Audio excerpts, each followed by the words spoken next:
All right. Hello, everybody.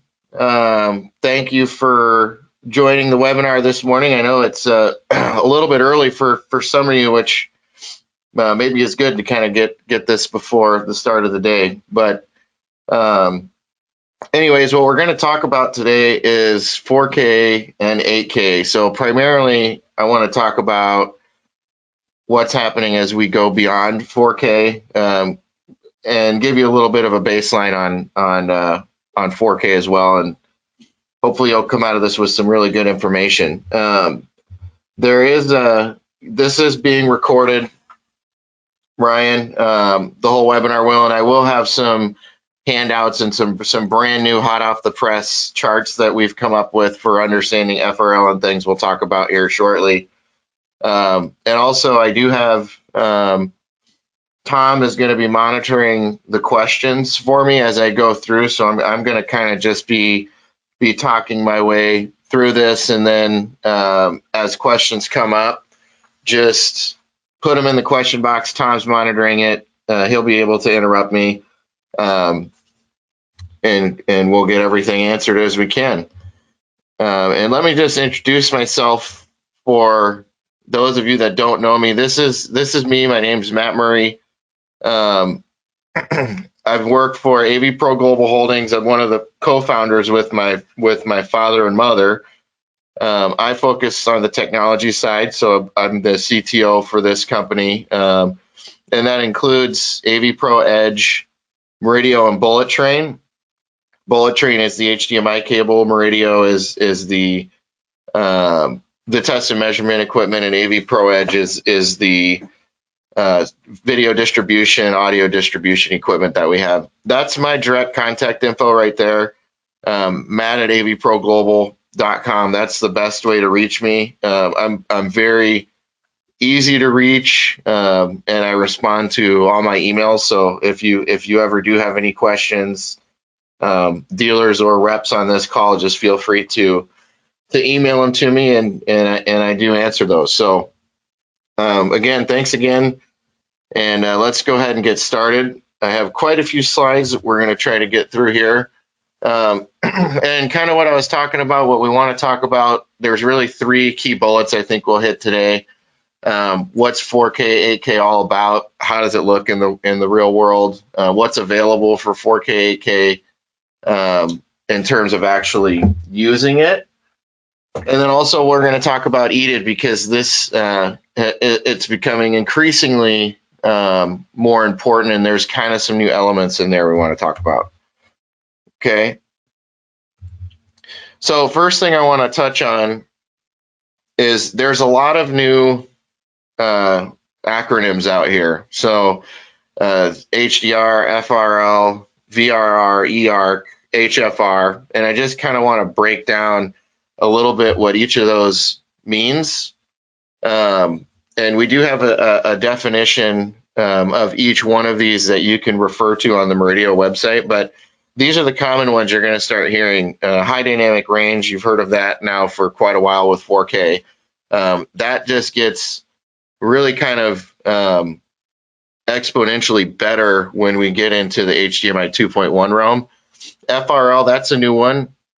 That stands for the fixed rate link. So if you remember old HDMI cables and stuff, you would be talking about the TMDS. This is what we're using now. They're essentially your data lanes. So you have 4 fixed rate links on an HDMI link. VRR, variable refresh rate, that's the ability to change the actual frame rate during video content at any time. It's in real time. It's actually very it's a very nice and compelling thing for video game makers and Hollywood producers alike, because they can really kind of make fast scenes be high frame rate and then make normal scenes be 24 frame rate and things like that. EARC, enhanced audio return channel, what that gives us is a couple of things. One is the ability to send high bitrate audio over this back channel, where before we were limited to 6.1 audio only at the most. This allows us high bitrate, and it also removes the essentially it's no longer linked, tied together with CEC. So anybody who's used ARC before knows why that could be somewhat problematic to have it tied within CEC. So now it's its own standalone back channel. So you could almost think of it as your HDMI cable. It's just running backwards, and it's a constant signal there. High frame rate, HFR, so that's getting into the 120 frame stuff. Also very compelling for game makers. That's already been adopted. That's already out there with PlayStation and Xbox are both using this. The new Apple TV 4K that just came out, which we'll look at this a little bit later too, but that does 4K 120. So that's technically an HDMI 2.1 device. So what we're going to learn about is what it takes to be HDMI 2.1. So CDS is the capabilities data structure. We'll look at that closer. That's the E-EDID, but going the other way. So E-EDID, if any of you have taken any of my classes before, we talk a lot about how that's only one direction. So it's from the sink to the source is the way that the E-EDID flows, and we'll look at that. The CDS is from the source to the sink. So now in this new world, our sources are also giving our sink devices information so that they can react to it and do certain things. ALLM, audio low latency mode. That's the last one we'll touch on right here, and that's essentially the ability of video games during certain parts or certain game content to automatically force displays and repeater devices into low latency mode so that it can run at the lowest possible latency for the gamers. So this is where we always were before. So, and I always show this slide first before we get into any of the AK stuff, because this is essentially when we went from HD to UHD or 4K. You can see on this chart we've got the line of innovation. That's what we were calling it. We started that about 4 years ago. And there's only a handful of resolutions down there that you're dealing with. So this was very challenging, but it did double essentially the amount of formats, more than doubled the amount of formats available that we needed to start considering and dealing with as we were developing products for HDMI 2.0.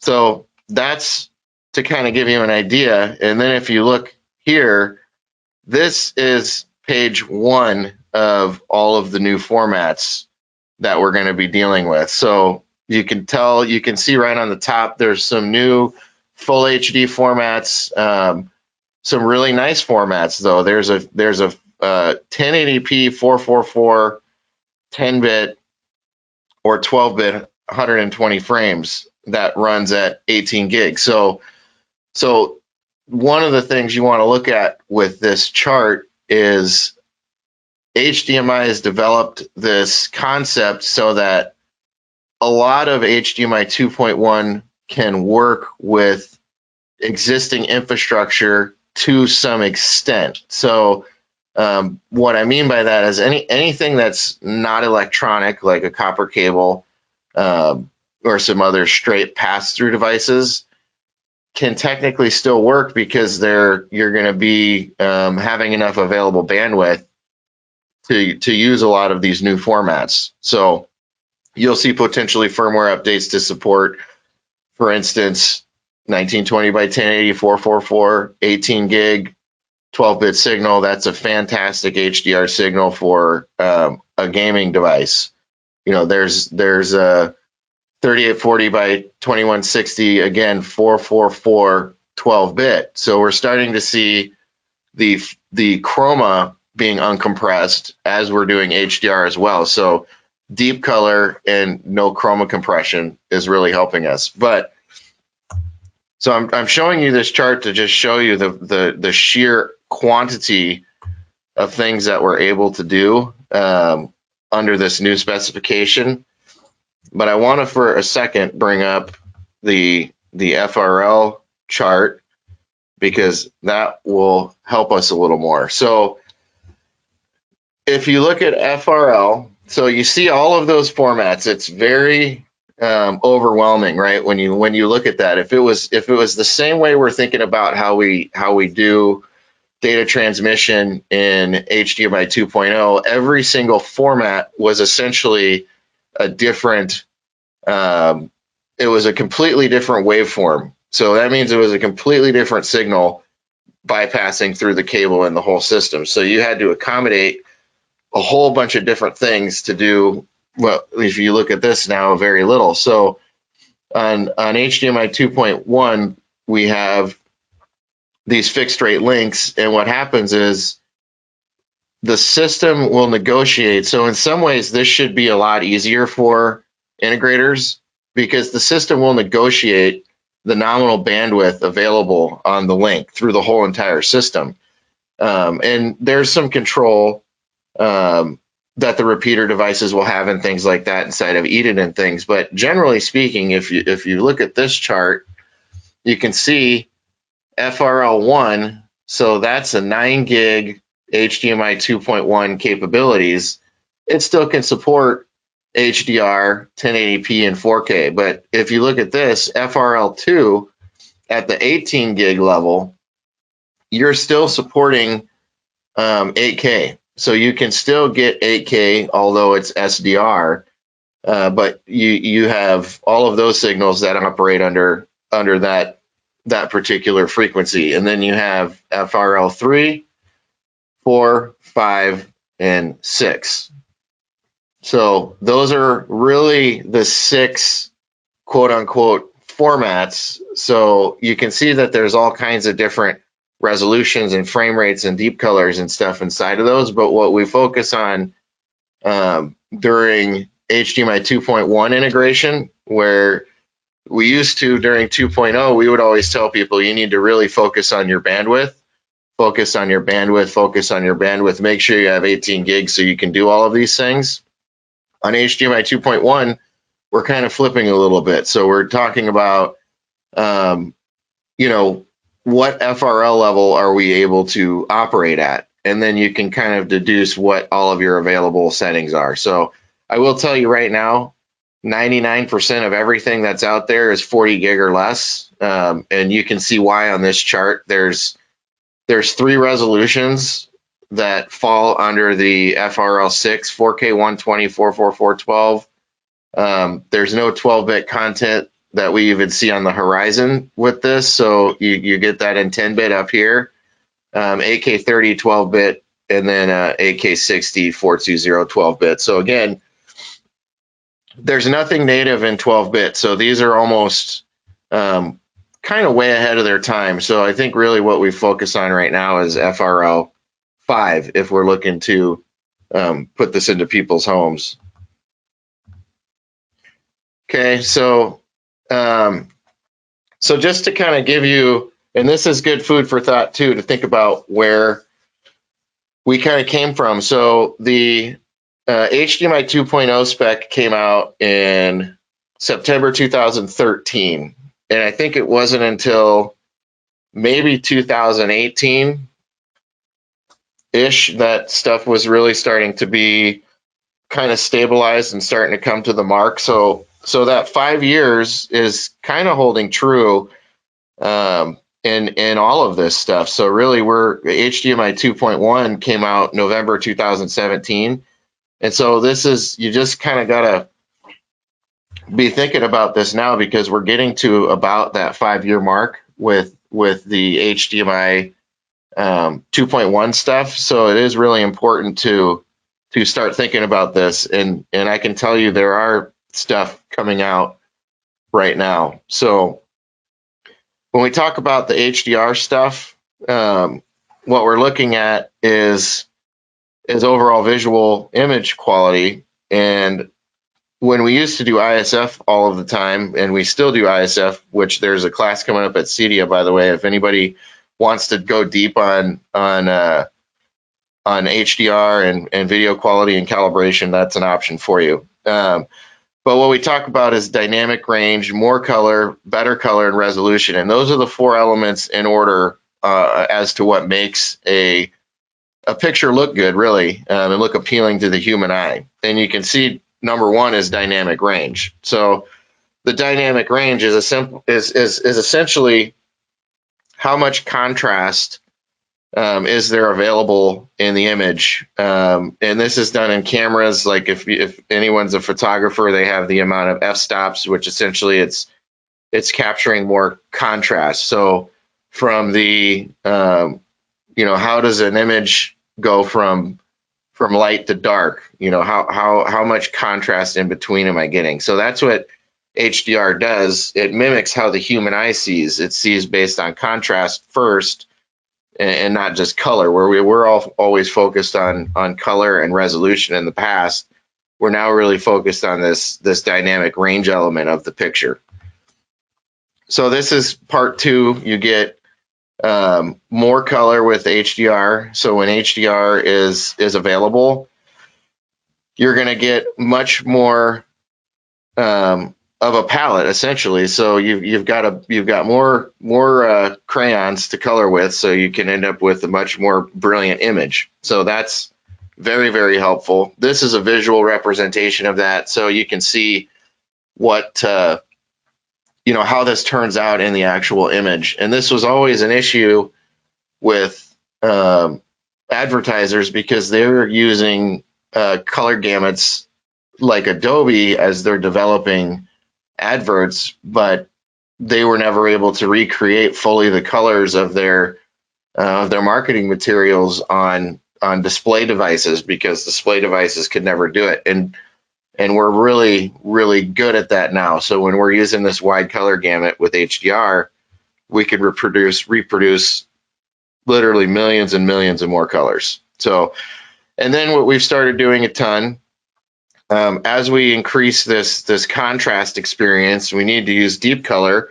10-bit is kind of the standard, but what that does is it eliminates banding. So you can see as we kind of go through, because there's so many steps when you're dealing with contrast, you need this deep color to make the gradients much more smooth. So, and then resolution, we don't really talk a whole lot about, because it's really the least important element here. So resolution on the scheme of this whole thing is almost the least important. So as we go from 4K to 8K, those are kind of the buzzwords that everybody latches onto, but really it's all the other stuff that makes it really great.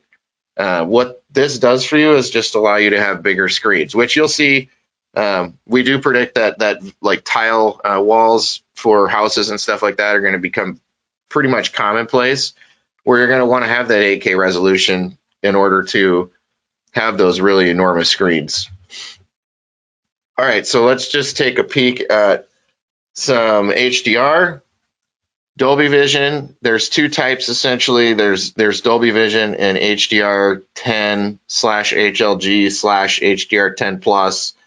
There's a Technicolor version that's out there too, but for all intents and purposes, there's really only two. So Dolby Vision is dynamic metadata. They use an RGB tunneling method. So what that means is they packetize everything into, they do take a 12-bit signal, and then they'll take a 422 video signal, and essentially they have a proprietary process where they can encode deep color data in the actual video data that gets decoded at the end of the day.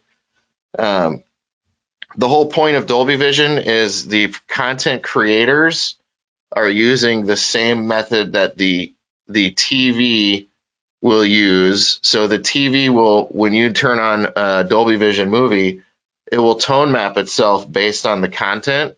So, and to take it one step further, the calibrators are trained to calibrate Dolby Vision using the content creator standard. So this is truly the best way to get true end-to-end calibration. Dolby Vision is a little bit lower bandwidth, which was really relevant in 4K. So you could use Dolby Vision with 8-bit signals, which means you could do 4K 60 Dolby Vision and run that across an 18 gig cable or an AOC cable or even an extender. And then we have Dolby Vision low latency mode, which that is really important because that's becoming kind of the generally accepted form of Dolby Vision. And what it does is instead of the sync device or the TV doing the tone mapping for you, the source device will tone map it based on that CDS that we talked about. So that new reverse direction E-EDID will tell the source device what its Dolby Vision specs are, essentially. And then the source device will decode it on the fly there, which actually makes it much, much easier to distribute. So what that does for you as an integrator is it makes it so that there's many, many, many more devices in the world that can process that through than there are devices in the world that can process the Dolby Vision standard HDR metadata. So, and then HDR10 is by default what we're watching today most of the time is static metadata HDR10. So that means the entire film or the entire piece of content, it gets the same tone mapping for the whole entire movie. HDR10 is great for distribution because since there's nothing encoded, you can let HDR10 hit a non-HDR display and it will still show, but it will be kind of washed out. HLG is better for this because, and I'll show you on the next slide what it does differently. HLG stands for hybrid log gamma, and what that does is that's designed to tone map essentially into any display type. So this is what is chosen for live broadcasters, anybody doing documentaries. If you're doing direct TV, that's using HLG 99% of the time because that works better on all of the TVs. HDR10 Plus is the version that provides you dynamic metadata. So real quick, just so you can see what the difference between HLG is. So you can see here, this blue line is if my TV can handle let's say 1,000 nits. So it can handle 1,000 nits of brightness. What happens is it just clips everything above. So all of the content that's up here, it just clips. HLG, essentially it will just map it into the available brightness for the panel. And also then it can map it into SDR down here too. Okay, so let's talk about what's out there right now. So 18 gig infrastructure, this is old news. So everything's available. We have everything, our company does. So if you need anything to do 18 gig, we've got it for you. So fiber optic, we'll touch on this real quick on what's kind of being used. It's multi-mode primarily. Single mode is being used for long distance. Multi-mode seems to be the generally accepted fiber cable type.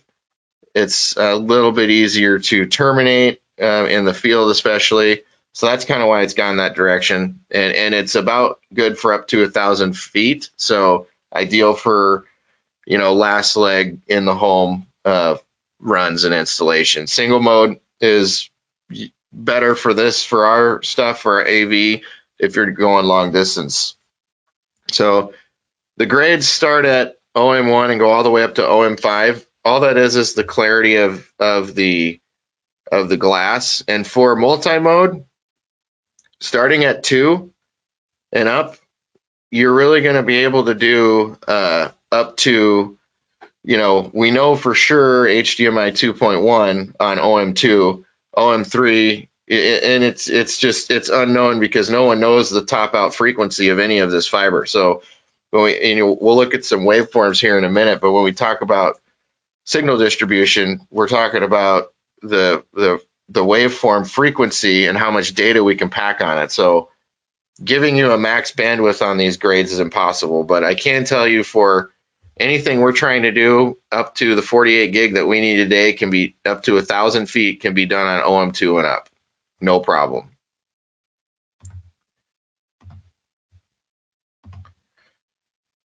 Okay, and then this is just the grade of the clarity.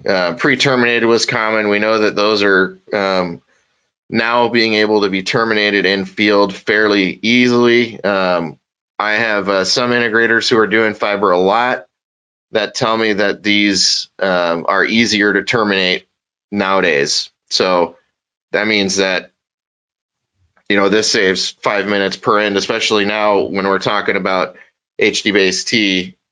You got to use a pretty hefty end, especially on the new stuff we'll talk about here. This is just a termination kit. At this point, you guys have probably all seen one of these, but it's a very simple kit.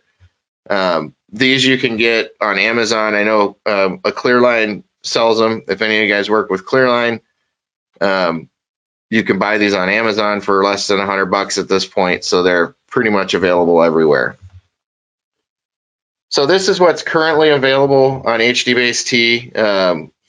We've essentially got 10.2 gig transport, so you can see that on all of those chips there. These are the different ICs that we use in our products.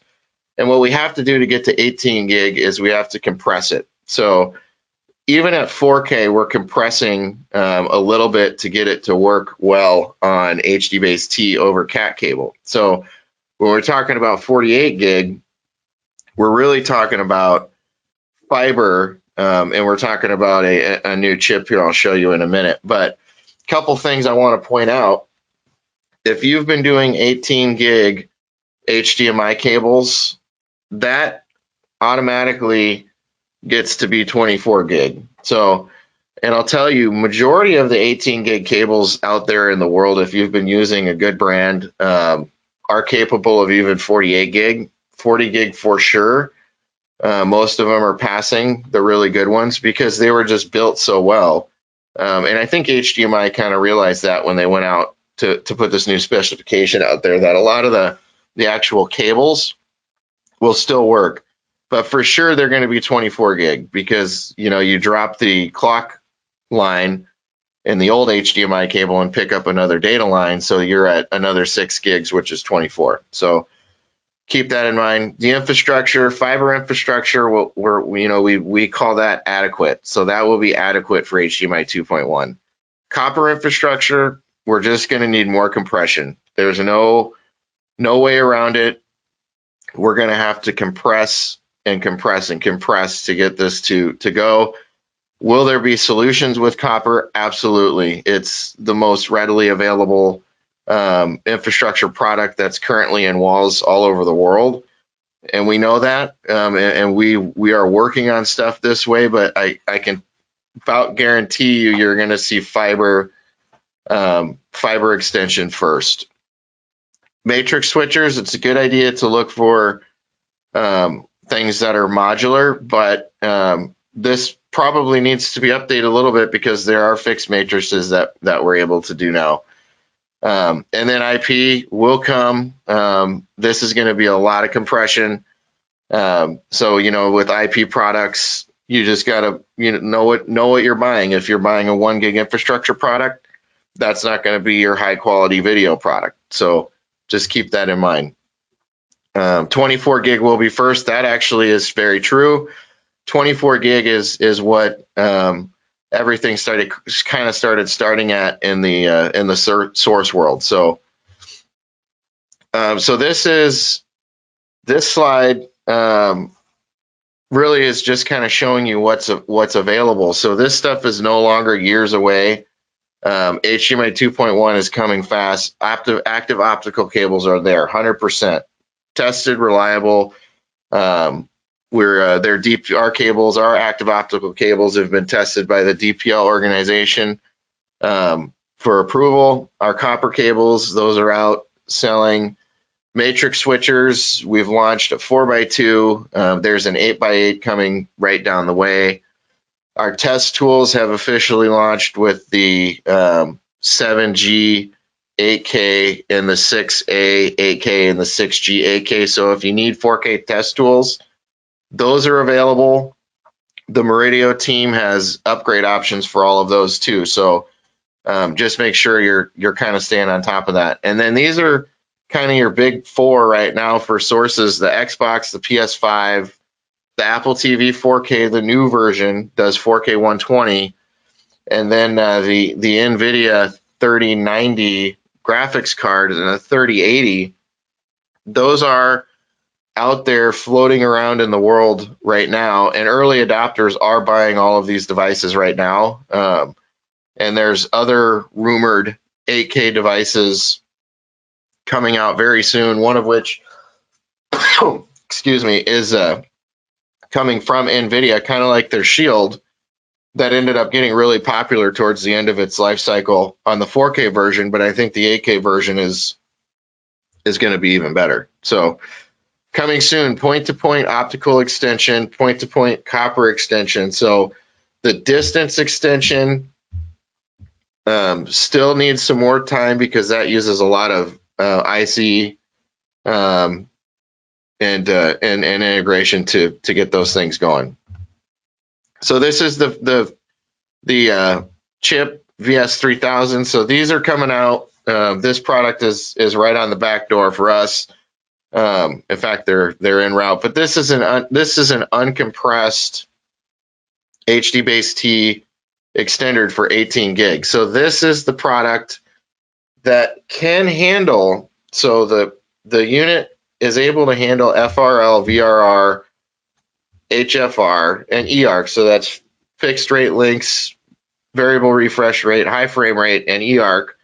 But we have to do some work, and we have to work on compression to get this to work. 18 gigs uncompressed over copper is a big ask. The only caveat I will give you with this when you do this with copper is the cable needs to be immaculately terminated. So, we recommend for your video runs that you're going to do this with, that you actually use the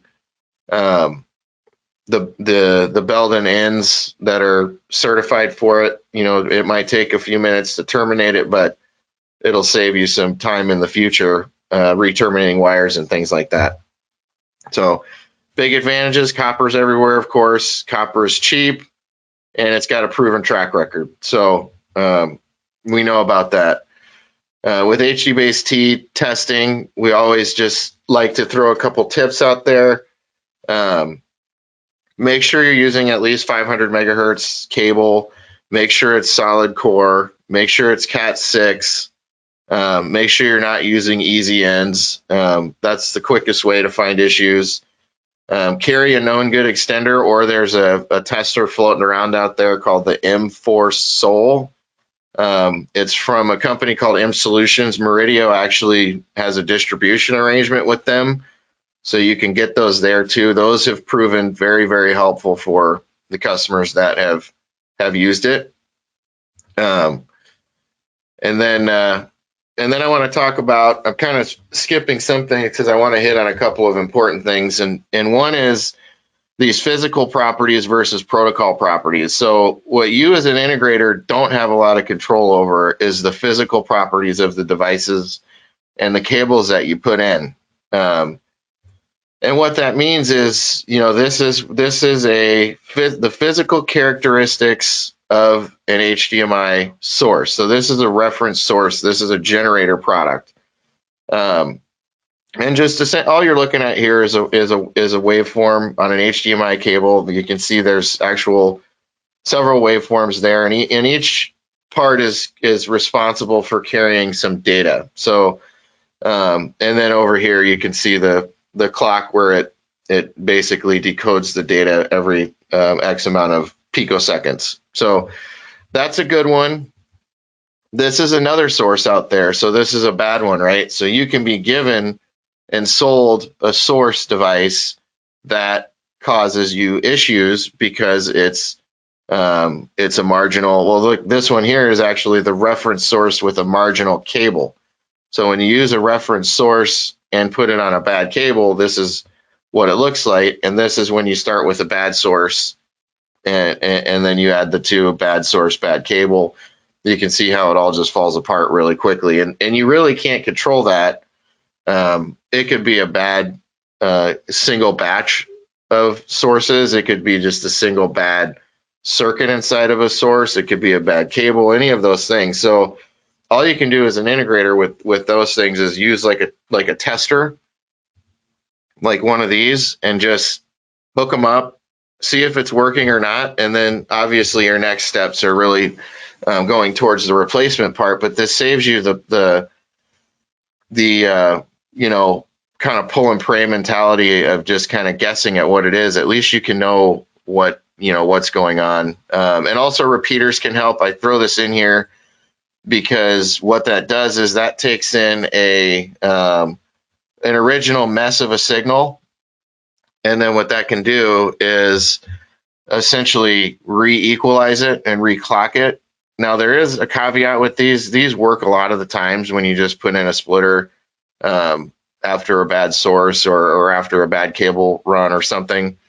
But if you're starting off bad enough to where reclocking it, still the data is already you know, unreadable effectively, then this is it can only work so well. So you need to have somewhat of an okay device you're coming from to make this work well.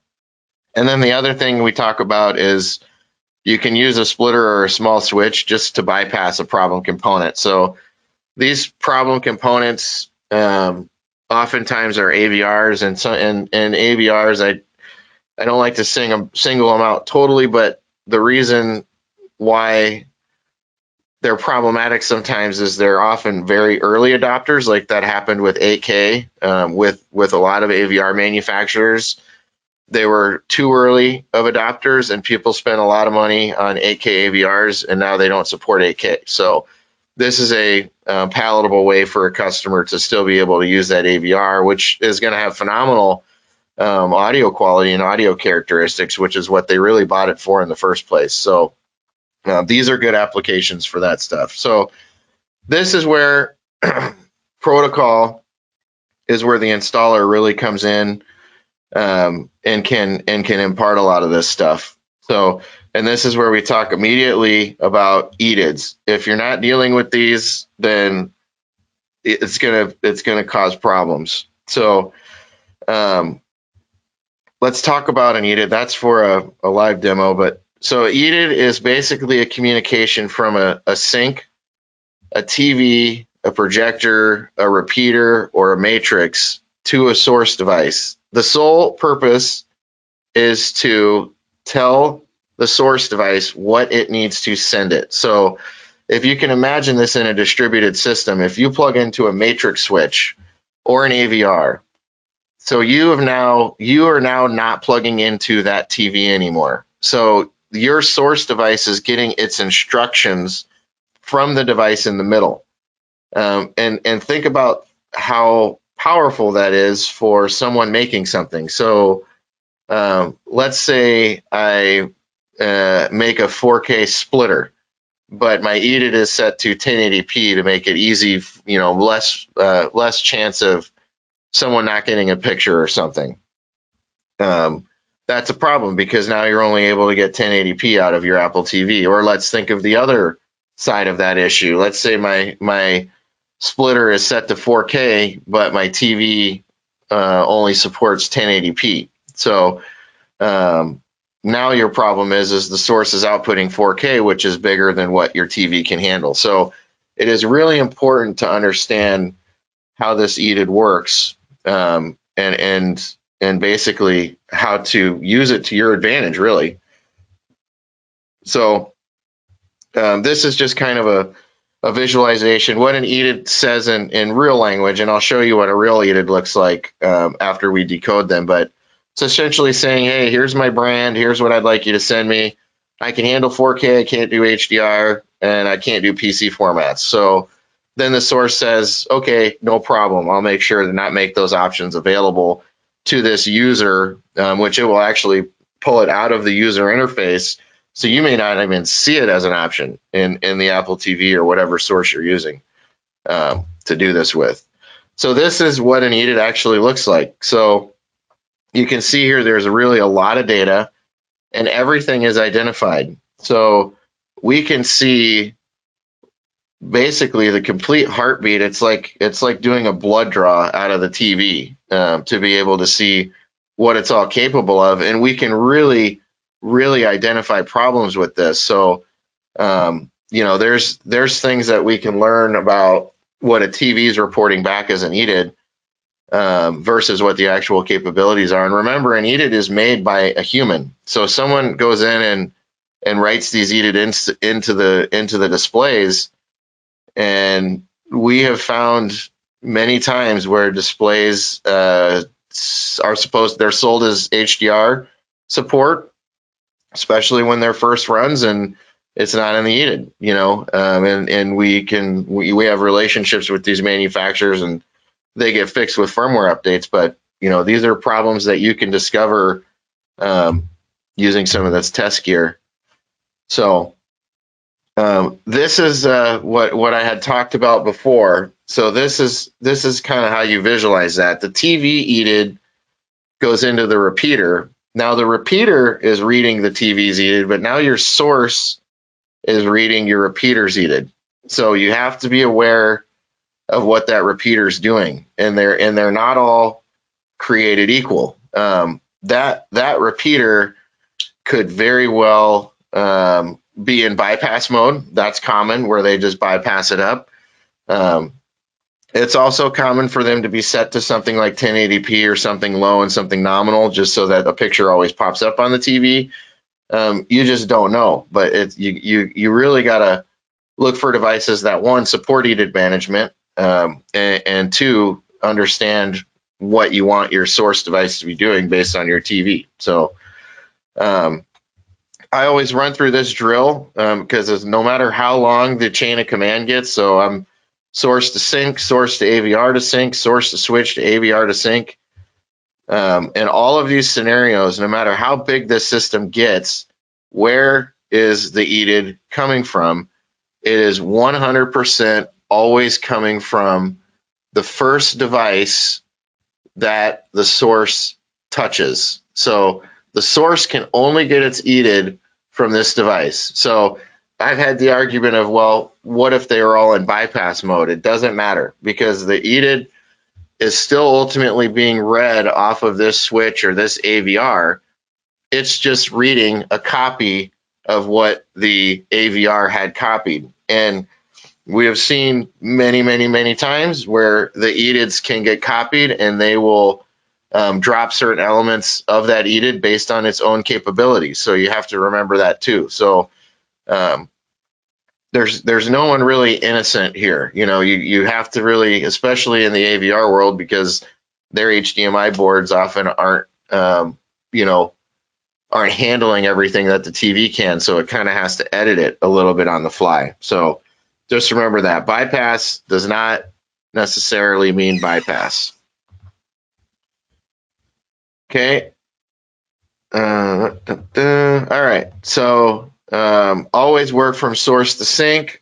That's the way that E-EDID travels. And this is just a side tip for anyone who has one of these devices. When you're using an analyzer to analyze a system, you must always copy the E-EDID from the device in question, or the device that you're testing, the repeater you're testing. You must always copy that E-EDID in order to get an accurate reading from the source device. So, and I'll give you a for instance here. So if I took my Apple TV and plugged it into my TV and it gave me 4K, and then I plugged it in through my AVR and it only gave me 1080p, that's not really good troubleshooting. That doesn't give you any intel. Now, if I take that Apple TV and stick it into an analyzer, if I don't do any E-EDID management, I'm going to get some different result altogether. So what you need to do is copy from the TV, see what you're getting, copy from the AVR, see what you're getting, and kind of work it back that way. So resolving E-EDID problems, devices like this, they're virtually everywhere. You can buy them from any company that's making this kind of stuff, and including us. And this is essentially a box that is spoofing an E-EDID, is what we call it. So essentially what you're doing is you're making the source device behave how you want it to behave. even if there's a device who is giving you some bad protocol. So this is solving a protocol issue, and these things solve a lot of issues. We prefer to use, if you guys are in the field, make sure you can do E-EDID copy. So this device you can copy from a sync in the system and bring it back and move it wherever you want. So it essentially gives you a portable E-EDID. Should have canned E-EDIDs. You should be able to emulate E-EDIDs, and you should be able to create them as well for advanced users. So those are there. And then this is, an example of what we like to think is robust E-EDID management. We're doing more and more E-EDID management on our newer devices too, where you can choose video blocks and audio blocks separately and things like that. But make sure the devices that you're using have the ability to do E-EDID management really well. I know we've done a lot of work. The Meridio side of our business has done a lot of work with Sound United and Phil and his team, and they've done an incredible job getting E-EDID considerations into devices. Audio considerations, that's also important.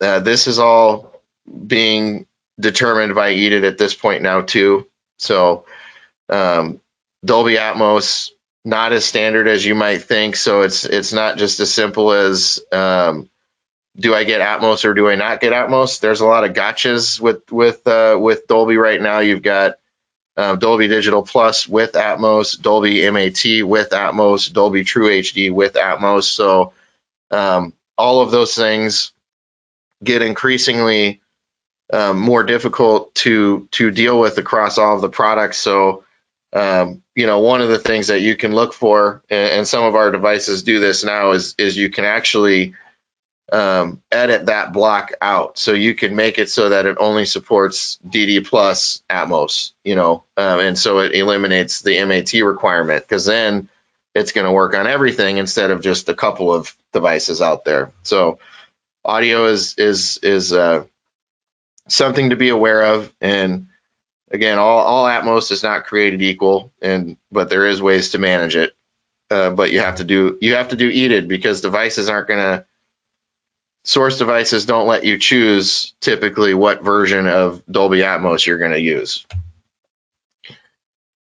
So this is what a CDS looks like. So if you notice, these have a lot more audio type information coming through, and the reason being is because this is oftentimes connected to an AVR. So this is what eARC will use. So just like HDMI uses the E-EDID of the TV to determine what type of audio to send the device, as is CDS for the AVR to tell the TV what type of audio to send it. So this is a vast improvement for that audio back channel. There was no metadata with ARC at all, really, and what that led to was essentially a lot of issues, because you're relying on the user to set the TV to the correct audio output, and and anybody who's been in the field knows that you just normally set that to 2-channel and you're done. So this gives you the ability to where you kind of can have a little bit more of a hands-off approach, and it is much cleaner. But this is what that block looks like with your speaker allocation and your audio format supported there. Okay, so HDCP is constantly changing. We did have some updates when 2.3 came out. Basically, everything in the world kind of had to do some type of updating. So this does change often, and it's just worth staying up on. Most of the time, there's ways to go back to a previous version. They normally add stuff in for falling back to previous versions. Like if it's 2.3, maybe it can use 2.2. However, you do need to make sure everybody's up on firmware, and that includes, all repeaters, TVs, sources, because everything needs to get updated based on new standards and stuff like that. And one thing that we just mentioned at this point is, this is all important reasons why we're big fans of the SLAs if you do them. So here's how you can test for HDCP. You just take a generator and an analyzer, and you pipe in HDCP, and you see if it comes out of the other side. And you guys can look at this more later. You can troubleshoot HDCP issues. You can see this has got a distributed system in the middle, and you can kind of whittle down to where your hangup is. Not many ways to resolve HDCP. Again, you can't strip it. You guys all know that, but what you can do is you can convert it to 1.4, so a device like this can work. You really don't have to do that much anymore. It kind of all works itself out, but if you have an older TV and stuff, sometimes this is still necessary. Noise on the analyzer indicates HDCP. Also, if you see noise on a TV that just is random color noise, pseudo random noise, that is 99.9% of the time an HDCP issue. So you kind of get a little head start on where to start. So we're coming up on time here, and I just kind of want to open it up for any questions right now, if anybody has any.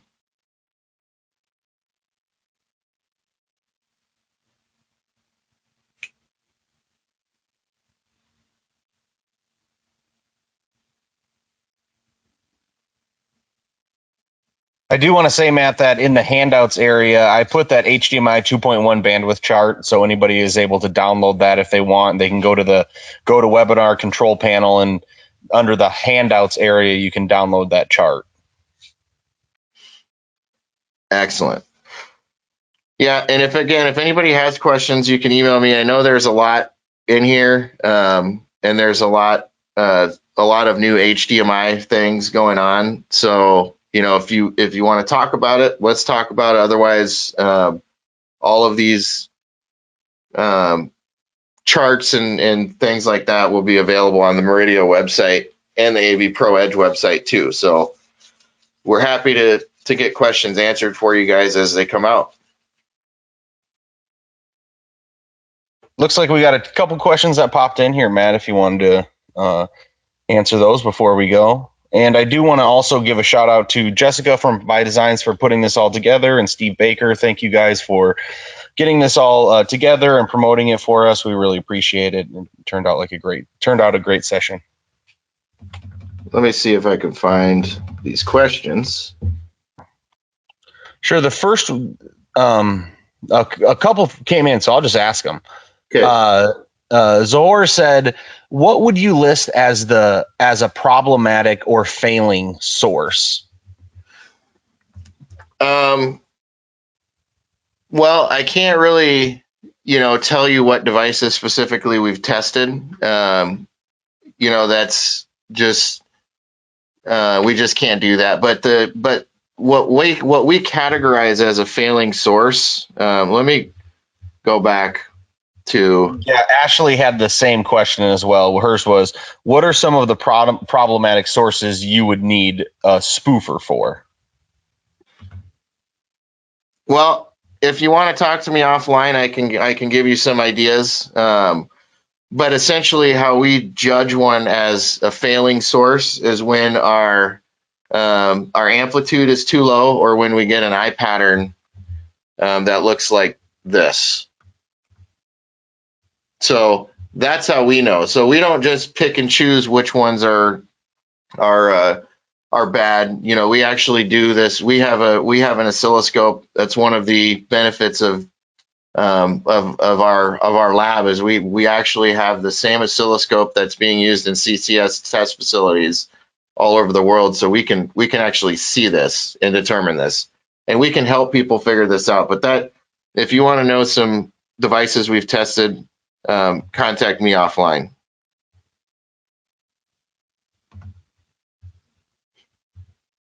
Perfect. Ryan said, so much good information, way more depth than I thought. Ashley, are you going to have a new Control 4 driver for the Axion switcher with volume endpoints? There is a new Control 4 driver underway, and yes, that is a part of it, so that you'll be able to have volume control. What I think you're talking about is volume control at like the you can put it in a certain zone and make that the volume endpoint for that zone. Yes, that's coming, and that's also coming on MXNet. So the MXNet Control 4 protocol is changing as well to where it's going to be based off MAC IDs. So you drop MAC IDs into certain rooms and then they just stay forever. So that's going to simplify that process for audio and video too. Perfect. And then also Jeff had a question about how much is an 8K portable tester or generator. And so I can answer that. Meridio has their unit on sale for just under $3,000.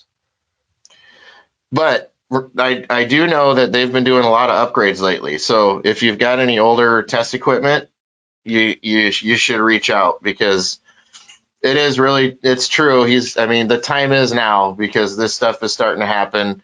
Customers are starting to want this. So yeah, it's all definitely needed.